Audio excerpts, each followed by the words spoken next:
Hello and welcome back to another vlog.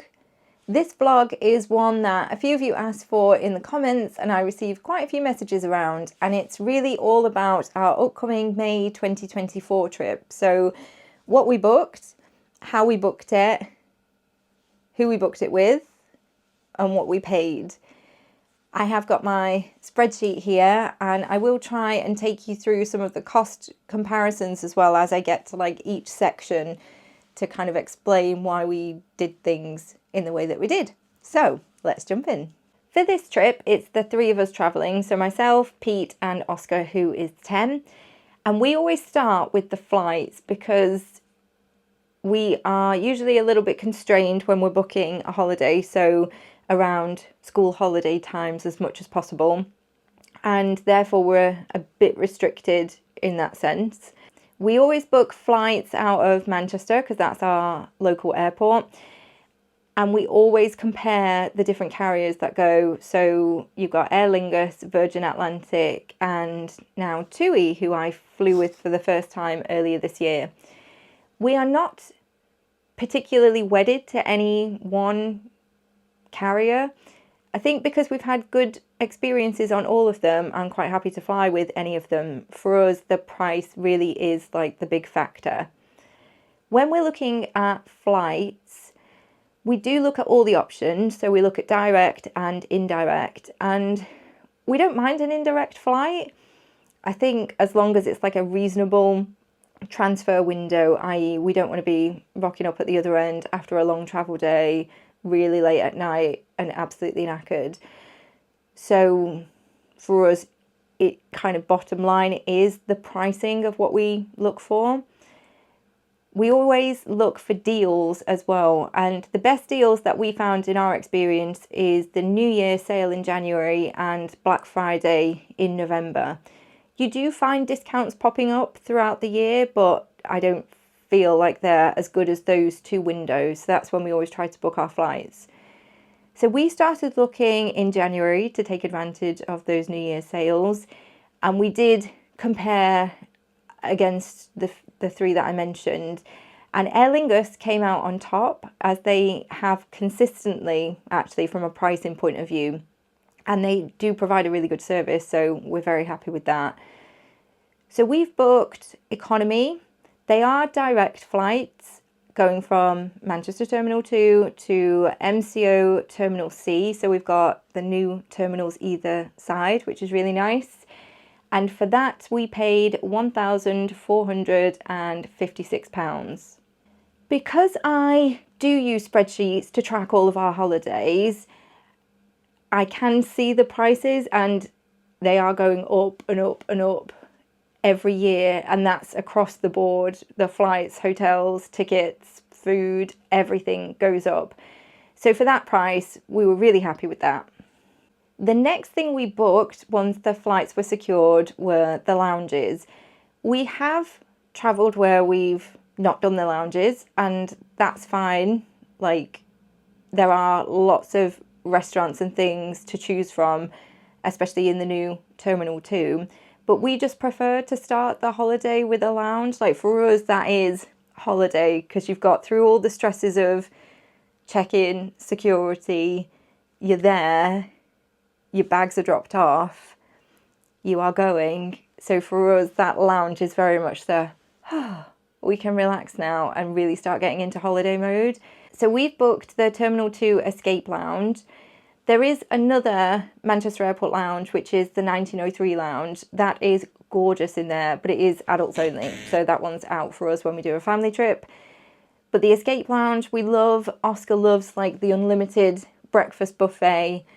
All your drinks are included, alcoholic drinks, hot drinks, soft drinks, and of course the food. So we always find it a really good offer, especially when you compare the price that you pay for the lounge versus what you would pay if you went to a restaurant and bought your food, bought your drinks. It's kind of there or thereabouts, and we just like the option of having it unlimited. For the lounge, we paid £80 and 48 pence, and that was with my staff discount. So it was obviously cheaper than what's the prices advertised, but if you do book with Manchester Airport, you can get packages, especially if you're tying it in with like car parking and things. So yes, the lounge, we always look forward to that.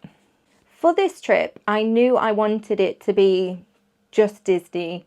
I think I mentioned it in the travel announcement vlog that we've been doing other Florida trips where we've done Universal. We were Universal annual pass holders.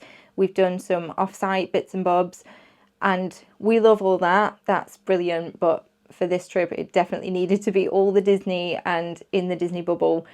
So you've got 2 weeks there, which opens up quite a lot of options around tickets and hotel pricing and things.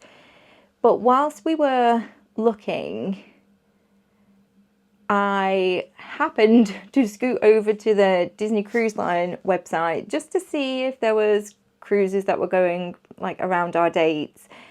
We had a fantastic experience on the Wish in October 2022. So I knew that if that was something we could add to our trip, like that would just be incredible. So I got looking on Disney Cruise website, and there is there's always lots of cruises that go out from Port Canaveral, but we have booked onto the 3-night cruise that goes to Nassau. Thank you someone for correcting me on that. Nassau, not Nassau. So Nassau, Castaway Cay. So it is a shorter cruise, just being the 3 nights, but we love the cruises, but they are expensive. So for this trip, because we're going to be buying 14-day tickets and hotels either side, staying on site at Walt Disney World, I didn't want to put like a 7-night cruise in there because the prices would just easily spiral. For the cruise, I booked this through our friend Maria, who is also the owner of 1901 Main Street Travel, who I'm also now a brand ambassador for, which very excited for that. I love Maria. She's a very dear friend, and I'm just really happy to be working with her in that capacity. Now, what that means is if you make a booking with 1901 Main Street Travel, if you mention my name, it won't cost you any more. Maria will try to find you the absolute best deal possible, but it does mean I get a little kickback. So we booked through 1901 Main Street Travel. We booked it in US dollars, but the conversion is £3,485.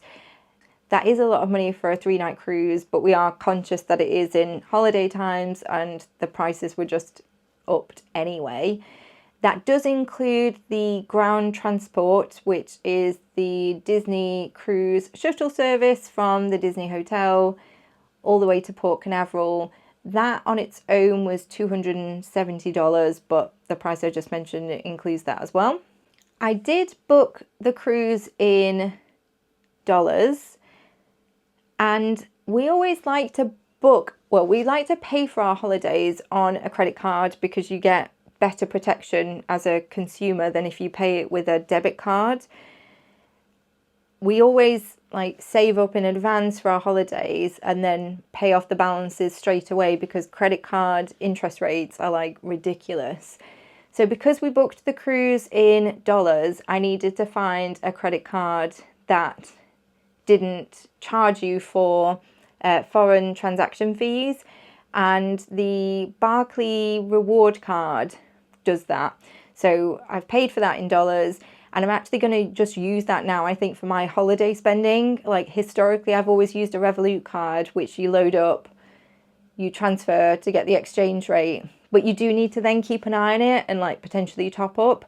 Whereas this, obviously, because we've got a credit limit on there, we don't have to worry about that so much. And like I say, we always pay off balances in full, so we never get charged any interest fees, and it was just far easier doing it that way round.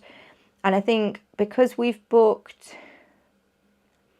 a future cruise using the placeholder, which was also in dollars, that was just something that I needed to be mindful of, is how do I pay this without incurring any additional fees? So that's how we've done it.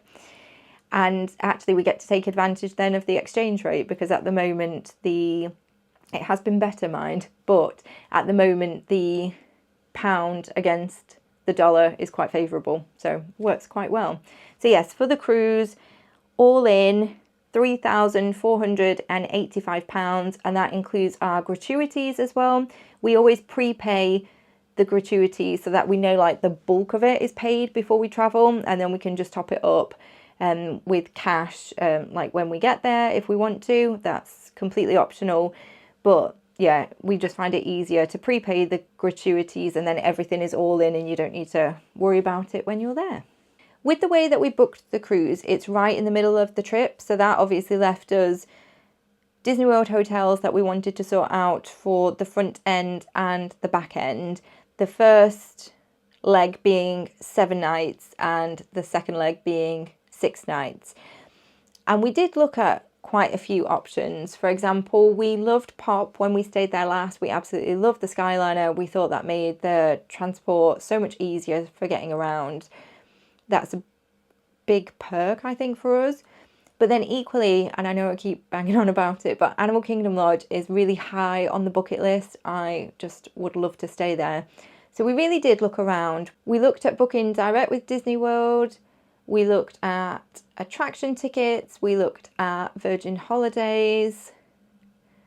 We looked at things like Booking.com. So we really did like look around to see where we could find the cheapest rate. We also looked at renting DVC points through David's DVC rental, and I found what looked like an amazing offer. So it was Animal Kingdom Lodge for both legs of the stay. So what's that? 13 nights in total for £1,580, which I thought, this is brilliant. I'm finally going to get to stay in Animal Kingdom Lodge. But they had no availability. So I think what we learned from that is for DVC booking, I believe it's like an 11-month advance window. If you are not within that window, it sounds like you're going to find it a real struggle to actually book.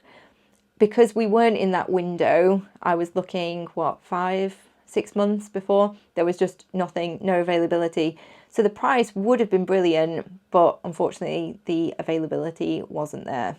So after shopping around and comparing all the different resorts, All Star Movies was coming up just the clear winner in terms of the price. It was just the cheapest across the board.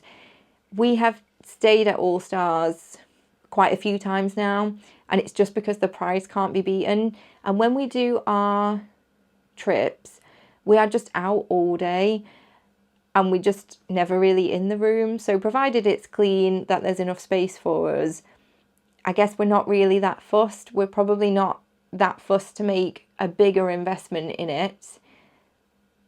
So the values do tend to win out. And we looked at that direct, we looked at that with Virgin Holidays, we looked at attraction tickets, we looked at like Booking.com, because once I've kind of settled on the hotel, I then go and look at the dates and just work out where is coming up cheaper. Because it's a split stay, we also considered booking the room for the entire duration, and then we could like leave our bags in the room, we don't have to do checkout, it just saves a bit of faff, but the price, we just couldn't justify it. I thought if it was something like 50 quid, like that would be worth it to save ourselves the trouble, but it wasn't at all. The price difference was about 150 to 200 pounds, which, you know, just to save ourselves a bit of time, no, I'm not going to pay that. So we did do it on a split stay, and funnily enough, the prices were actually quite different. So for example, for the first part of the trip, the first 7 nights, we've booked that direct with Walt Disney World, and we have paid £963, and that was in comparison to £990 was the next cheapest. So not a massive difference in price, but enough to buy a few snacks. So obviously we're going to book it the cheapest way. But then the second leg of it, we found it cheaper with Virgin Holidays, and that was £724 compared to the next cheapest, which was £990. So that was quite a significant difference there.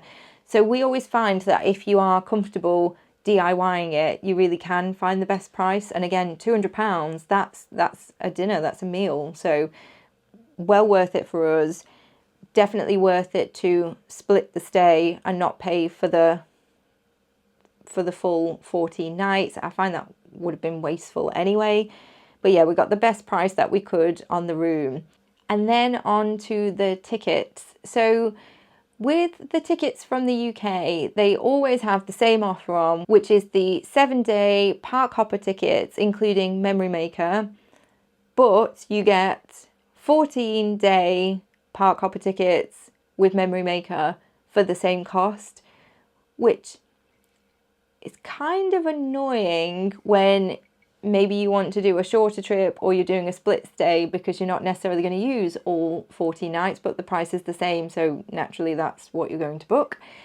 And again, this was very much around price comparison, where is going to give us the cheapest tickets, because we find that that is such a big bulk of the cost. It is very pricey, so we just want to make sure that we get the best deal. Again, this is something that we have booked and used quite a few different suppliers. We've gone direct. In the past, we've used attraction tickets, and the tickets we find is definitely worth shopping around for, because there's quite a lot of places that you can buy tickets from. So it's just looking at where is going to give you the best offer. And again, it was the January sale that came up like trumps for us. We looked direct, and then we looked at ticket resellers. And the best one that we found was Florida Tix, and it did have that New Year sale, which I think was a 12% discount. And we got the 14-day park hopper tickets, including Memory Maker, for £1,539. And that was in comparison to the most expensive one of £1,617. So it saved us a few quid. Definitely worth shopping around for. We've booked before with Florida Tix, and we've always had a really good experience. You get a code so that you can link it to your My Disney Experience app, so it's all like legit. And yeah, for the sake of saving a few pounds, it's definitely worth like looking around. So when you are looking at booking and whether or not you want to DIY it or as a package, I guess the other consideration that you might want to make is if you book it DIY, it does then prohibit you from some of the options. So for example, when we were looking, it was before the free dining plan had been announced, but they did have the dining plan back. But we couldn't book the dining plan without booking the hotel and the tickets. So it really is a package. So we did look at if we booked it all with one as a package versus if we split it out and then obviously paying for our dining on top. And we still found actually that it was cheaper to book it DIY and then not be restricted by the dining plan. We have used the dining plan before. We had paid extra for the deluxe dining plan when that was a thing. And that was perfect because at that time we were doing lots of character dine-ins, lots of table service. We booked a couple of signatures where you could like double up your table service credits. And that was perfect for the price that we paid then, but it's just not really comparable now. So when I think about the dining options that we do want to book, it just doesn't quite work out for us. I know some people are loving that the dining plan's back. I love that the free dining plan is back. That's brilliant. I'm glad that that one is. But for us, it just doesn't quite work out. So yeah, DIY saved us a few pounds doing it that way as well. So on the topic of dining, when we do book and I look at all of our cost comparisons, I also try and get like an indicative amount that we're going to need for dining. And I have talked about this before, but I'll just say it again so it's all in one video. How I do that is I think about where we want to book. So firstly, sort of like earmark the restaurants that we want to go to, or the quick services, or, you know, breakfast, snacks, that kind of thing. Looking at the menus, I then look at what are the kind of things that we're going to want to book. So not like what are you going to have for your starter? What are you going to have for your main? Because I think that would actually send Pete over the edge. But more just of a, what kind of things do they have for starter, main, pud? Do they have like nice cocktails that we might want to like order, that kind of thing? And then it just gives me a bit of like a rough indication of, oh, in that restaurant we would probably only have like a starter and a main, versus, oh, that one, that looks great, so we'll have starter, main and a pud, and oh, that cocktail looks great, so we'll probably have an alcoholic drink as well. And it just gives me like a bit of a ballpark of what our costs are going to be so that I can add them up.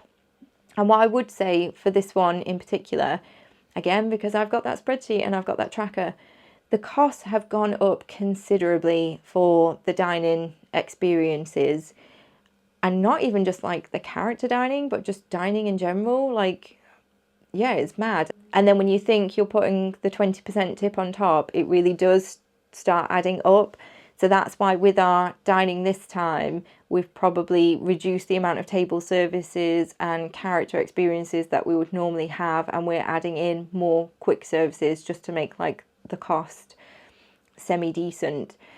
So with the dining that I'm thinking about and transport, like taxis from the airport and back, if we have got a dining experience at one of the resorts for breakfast, like I'm quite happy like using the Disney transport to get around like during the day, but if you've got a breakfast reservation at 8 o'clock, I really don't want to have to try and get to a park and then have to try and get to the resort after that, because A, it's a lot of faff, and B, it's a lot of time, and you'd have to like leave at like silly o'clock. So we have budgeted for taxis on those particular mornings, and for that I've budgeted £3,000 to cover all of those things, and that needs to include merchandise as well. So totaling that all together, that is £11,247 for 2 weeks, direct flights, a 3-night cruise, tickets, dining, merchandise, transport. In booking it DIY, we have saved a good couple of £100 there. So I'm quite happy with the savings, and it just makes it worth it while you're kind of shopping around and looking at all the options. And that's just usually what we tend to do. We just try and get the best prices for that, because they are expensive trips. There's a lot that's like contributing to those costs, but we always want to try and get the best deal that we possibly can when we're doing it. If you have any questions, then just drop them down below, but I think that's everything covered. Yeah, and we're just excited now. It's end of April as I'm filming this. As it's going out, I think it will still be April, but yeah, next month we'll be there, and I cannot wait, honestly, counting down the days now, which very exciting. So in terms of vlogs, I am going to try and do an outfit video. I have been getting around to ordering the bits that I wanted to order for this trip, so hopefully everything will be here in time for me to do that. And then because I'm testing out the new camera before we actually go, maybe I'll chuck in like a weekend vlog or something. But if there's anything else you want to see, then just let me know. But thanks again for watching. I hope you found that helpful. I personally always find it helpful to see like what the prices are, and certainly how to book it cheaper. So hopefully I've passed on a couple of our tips to you. But yeah, if there's anything else, just let me know. But thanks again for watching, and we'll see you again soon. Bye!